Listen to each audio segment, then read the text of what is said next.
नमस्कार दोस्तों, LAC के एक और एपिसोड में आपका स्वागत है। और आज इस एपिसोड में हम बात करने वाले हैं कि किस तरीके से खुद की सत्ता बचाने के लिए देश विरोधी ताकतों की बात सच करते दिख रहे MK स्टालिन सिर्फ खुद की सत्ता बचाने के लिए हिंदी वर्सेस तमिल की डिबेट को शुरू कर चुके हैं, जिसका कोई अंत नहीं है, कोई सिर नहीं है, कोई पैर नहीं है और कुछ मतलब नहीं है। लेकिन वो ये सब चीज़ें सिर्फ इसलिए कर रहे हैं कि उनको खुद की सत्ता बचानी है। अगर खुद की सत्ता से रिलेटेड मैं बात करूँ तो खुद वो CM है, खुद की बेटे को डेप्यूटी CM बना रखा है। और बाकी जितनी भी बातचीत है वो कार्तिक हमें बताएंगे। कार्तिक हमारे साथ जुड़ चुके हैं। तो कार्तिक, क्या इस पर पूरा टेक है? सीन ऐसा है कि जैसे कि विनम्र ने बताया कि वो अपनी सत्ता बचाने के लिए कर रहे हैं। उनकी सत्ता इसलिए खतरे में आ रही है क्योंकि एंटी इनकम्बेंसी जो है पूरी तमिलनाडु में आ रही है। तमिलनाडु की जो जनता है उसको समझ नहीं आ रहा है कि DMK की जो लीडरशिप है वो हमारे लिए फायदेमंद है कि नहीं है। और इस वजह से नेता नांगल पूरी दुनिया भर के अंदर यही करते आए हैं विनम्र, और दर्शकों को मैं बताना चाहूँगा वो यही करते आए हैं कि वो जनता को इनसिक्योर महसूस कराते हैं। अब वो इनसिक्योरिटी कुछ भी हो सकती है बाहर का, और इसके अंदर मेन इनसिक्योरिटी होती है बाहर का कोई थ्रेट। अब तमिलनाडु के अंदर लोग बोलते हैं तमिल लैंग्वेज, उनके लिए इनसिक्योरिटी हो सकती है हिंदी लैंग्वेज। उन्होंने सीधा सीधा दिमाग लगाया और इस चीज़ को बस्ट करना शुरू कर दिया।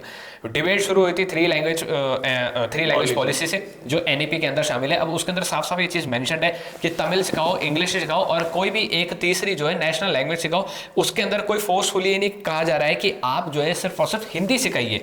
हिंदी तभी ऐड होगी जब अगर कोई बच्चा पढ़ना चाहेगा। हिंदी उसमें ऑप्शनल है, लेकिन फिर भी इस चीज़ को मुद्दा बनाया जा रहा है, फिर भी इस चीज को उठाया जा रहा है और आगे जनता को यह दिखाया जा रहा है कि देखिए केंद्र सरकार हम पर किस तरीके से हिंदी थोपना चाहती है और उस हिंदी से हमारी तमिल को खतरा हो रहा है। और केंद्र सरकार जो है सनातन की बात करती है, वो हिंदी के जरिए तमिल लैंग्वेज को खत्म करना चाहती है। इससे पहले भी लगातार ये देखने को मिला है कि उदयनिधि स्टालिन वो बार बार ये कहते हैं कि सनातन धर्म जो है वो डेंगू है और अलग अलग चीजें उन्होंने बयान की हैं, जिससे ये समझ में आता है कि इनकी जो विचारधारा है वो एंटी हिंदू है, एंटी सनातन है, एंटी सनातन यही है। और इस वजह से ये सब लोग बोलते हैं। और अगर आप गौर करेंगे तो आपको गौर करने में ये पता चलेगा कि अभी हाल ही में क्या हुआ, तमिलनाडु का बजट आगे निकल गया। तो तमिलनाडु के बजट के अंदर इन्होंने एक और चीज ऐड करनी शुरू कर दी। हालांकि वो जो मैटर था थ्री लैंग्वेज पॉलिसी वाला वो थोड़ा बहुत शांत हो ही रहा था। केंद्र सरकार अपनी जगह पर सही थी, इसलिए केंद्र सरकार अपनी जगह पर अड़ी हुई थी। उन्होंने समग्र शिक्षा का एक बजट जाता है 8,000 करोड़ के आसपास का, वो अटका दिया तमिलनाडु का। और तमिलनाडु की जो सरकार है वो स्टार्टिंग में कह रहे थे कि ये फंड हमें दे दीजिए, हमको जो हमारे बच्चों को पढ़ाना है और उन बच्चों को जो 350, 450 या फिर 2,000 समथिंग का जो स्टाफ मैनेज करता है उनको पैसा भी देना है। तो पहले तो तमिलनाडु की सरकार इस चीज पर अटकी हुई थी कि आप हमें फंड दे दीजिए, लेकिन बाद अब उन्होंने ये भी कहना शुरू कर दिया है कि आप चाहे हमें फंड दीजिए या नहीं दीजिए, हम तो हिंदी को एंट्री नहीं देंगे। दूसरी तरफ केंद्र सरकार कह भी नहीं रही कि आप हिंदी को एंट्री दीजिए, हिंदी तो एज ए ऑप्शनल लैंग्वेज है वहां पे। अब आप ये भी देखेंगे कि तमिलनाडु का बजट आया निकल के, तो इसके अंदर इन्होंने रुपीस का जो सिंबल है जो कि आर सा बना हुआ आपकी स्क्रीन पर आ रहा होगा, इसको भी बदल दिया और RU कर दिया। और एक तमिल लैंग्वेज के हिसाब से जो RU है वो कर दिया। अब RU का मतलब इनके हिसाब से रुपये होता है। रुपये मतलब जो है तमिल भाषा के अंदर रुपीस को ही कहा जाता है। अब ये सब कर दिया। इसके अंदर भी आप अच्छे से गौर करेंगे तो ये जो सिंबल है, जो पहला सिंबल था जो सरकार ने साल 2010 के अंदर ऑप्ट किया था, कांग्रेस की सरकार थी, जी हाँ, 2010 से पहले रुपीस का कोई सिंबल नहीं था। और 2010 पे ये 10 को ये सिंबल अडॉप्ट किया गया था। और ये ऑप्ट किया गया था तब एक प्रतियोगिता चलाई गई थी कि आप देश के भर के अंदर जितने भी डिजाइनर्स हैं, आप हमारे इस रुपीस को एज अ सिंबल कुछ डोनेट करके डिनोट करके दिखाइए, हमको जो अच्छा लगेगा हम वो बना देंगे। अब उस दौरान ये सब चीजें करके दिखाई, तो उस दौरान जिसका सिंबल था जो भी आपकी स्क्रीन पर आता है, जो आप हर वक्त यूज करते हैं, वो सिंबल DMK के एक MLA N Dharmalingam N Dharmalingam के बेटे उदय कुमार धर्मलिंगम ने ही बनाया था। और उसी का ही बनाया हुआ ये सिंबल है। वो भी तमिल के ही है, वो भी तमिल भाषा बोलते हैं, तमिलनाडु के हैं और DMK पार्टी से किस तरह से रिलेटेड है ये सब जानते हैं। लेकिन फिर भी DMK ने इस चीज को बंद कर दिया, इस चीज को चेंज कर दिया, चेंज करने का प्रयास कर दिया। तो कहीं ना कहीं ये जो एक बहुत ही बेसलेस और यूजलेस वाली चीज़ है, जैसे मेरे जेब के अंदर 500 का नोट है, इसके ऊपर जितनी भी जो स्केड्यूल लैंग्वेजेस हैं, 22 स्केड्यूल लैंग्वेजेस हैं वो लिखी हुई हैं। इसके ऊपर ठीक है, इस पर तमिल भी लिखी हुई है, लेकिन मेजर पोर्शन इसके अंदर क्या किसका है?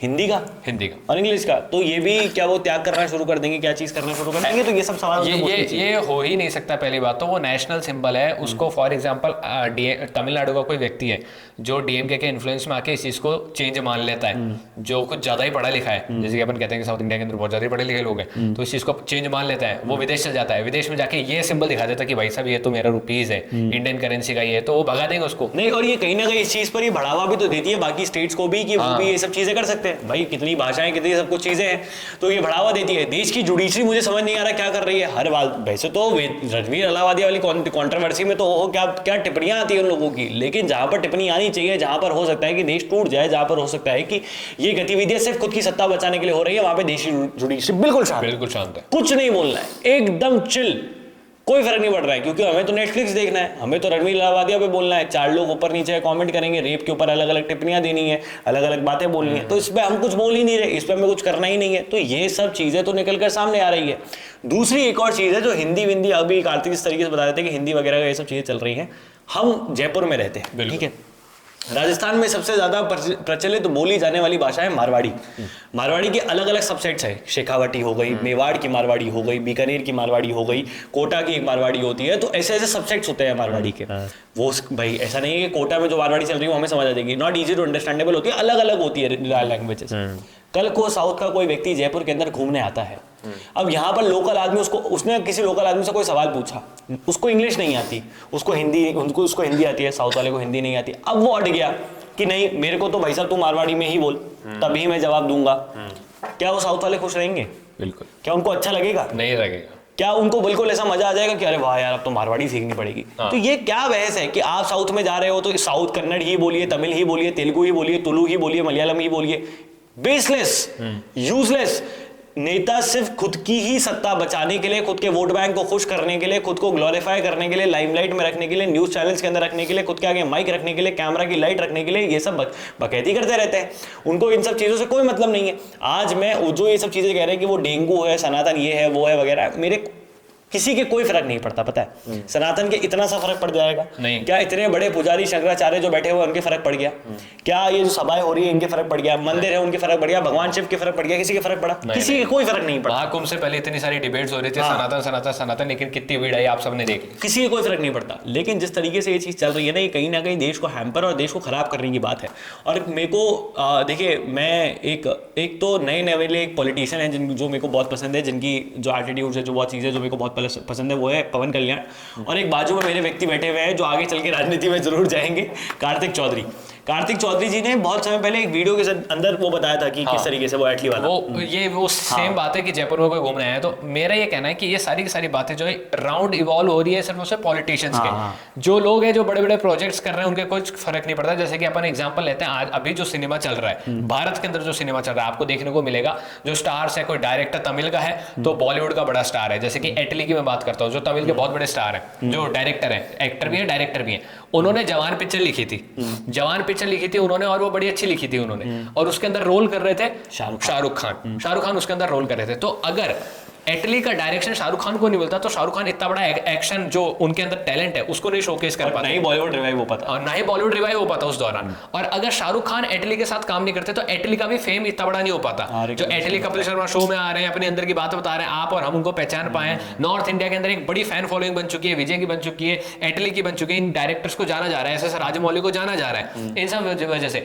अभी भी आप देखें जैसे सलमान खान की सिकंदर फिल्म आ रही है तो उसके अंदर भी कोलैबोरेशन देखने को मिला है। कुछ जैसे सलमान खान हो गया, रश्मिका मंडाना हो गई है, और साउथ के विलन्स हो गए हैं। और अभी आप छावा देखें तो छावा के अंदर भी रश्मिका मंडाना थी और विकी कौशल थे। तो एक मिक्स मैच इधर चल रहा है, जहां पैसे की बात हो रही है, जहां कमाई की बात हो रही है, जहां अच्छे बड़े प्रोजेक्ट्स की बात हो रही है, वहां कोलैबोरेशन देखने को मिल रहा है। लेकिन जहां पॉलिटिक्स की बात हो रही है वहां साउथ के कुछ पॉलिटिशियंस ऐसे हैं जो उस मौके का फायदा उठा रहे हैं कि हम जो है अलग हैं, तो हम अलग होकर किस तरीके से फायदा उठा सकते हैं, इस चीज का फायदा उठा रहे हैं। मतलब कहने का मतलब यही है कि अगर हिंदी के जरिए पैसा कमा सकते हैं तो हिंदी बढ़िया है कि हिंदी में पिक्चर डब करो, हिंदी में सारी चीजें करो। लेकिन अगर हिंदी के जरिए आपकी राजनीति खराब हो रही है तो हिंदी खराब है।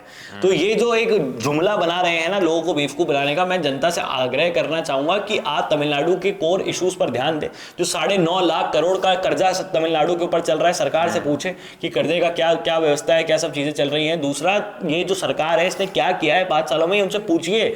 सनातन और हिंदी में डिबेट करने के अलावा पूछिए कि आपके बेटे को डिप्यूटी सीएम बनाया गया, इसकी क्या क्रोनोलॉजी है, क्या क्वालिफिकेशन है। आप खुद सीएम बन गए, क्या क्वालिफिकेशन है। आपके पिताजी सीएम थे इसलिए आप सीएम बन गए, फिर आपका बेटा डिप्यूटी सीएम बन गया, आप हट जाएंगे, आपका बेटा सीएम बन जाएगा। चल क्या रहा है? Tamil Nadu as a state government Tamil Nadu के अंदर क्या डेवलपमेंट कर रही है, पूछिए उनसे, ये सवाल पूछिए, ये जानिए और इन सब चीजों पर डिबेट कीजिए। हिंदी, इंग्लिश, तमिल, तेलुगु, ये देश भाषा सिर्फ एक माध्यम है और मैं तो खुद इस चीज पर बिलीव करता हूं कि आप जितनी भाषा सीख सकते हैं सीखिए, बोल सकते हैं बोलिए, आपके खुद की अपॉर्चुनिटीज खुलती चली जाएंगी। आप अगर साउथ का व्यक्ति हिंदी जानता है तो यहां पर आके भी न्यूज चैनल्स के अंदर काम कर सकता है। It's very easy to understand, क्योंकि नॉर्थ के अंदर जो न्यूज चैनल्स है, जो बड़े बड़े न्यूज चैनल्स है, उनको साउथ की पॉलिटिक्स समझने के लिए साउथ के लोगों की जरूरत होती है। अब अगर साउथ का व्यक्ति हिंदी जानता है और साउथ की पॉलिटिक्स भी समझ सकता है तो वो व्यक्ति कितना आगे बढ़ सकता है इस चीज के अंदर। ये तो मैं मेरी फील्ड का बता रहा हूं, और फील्ड की अगर मैं बात करूंगा तो अनगिनत पॉसिबिलिटीज है, अनगिनत पॉसिबिलिटीज हैं। तो इस चीज को समझिए, जानिए, कोई फर्क नहीं पड़ता है। जितनी पॉपुलैरिटी अन्नामलई के अगर नॉर्थ के स्टेट्स के अंदर है just because of his work, not because कि वो हिंदी प्रमोट कर रहा है वो व्यक्ति, नहीं नहीं नहीं नहीं, ऐसा कुछ नहीं है। सिर्फ उनके काम की वजह से उतनी ही हेट्रेड एमके स्टैलिन के प्रति बढ़ रही है, इसलिए नहीं कि वो हिंदी का विरोध कर रहे हैं, इसलिए कि वो काम नहीं कर रहे हैं और किसी को काम नहीं दिख रहा है। बाकी आपकी क्या राय है नीचे कॉमेंट बॉक्स में लिख के जरूर बताइएगा। इस वीडियो को शेयर करें, ज़्यादा लोगों तक पहुंचाएं। जय हिंद, जय भारत, भारत माता की जय, और हाँ, हमारी बचाएं।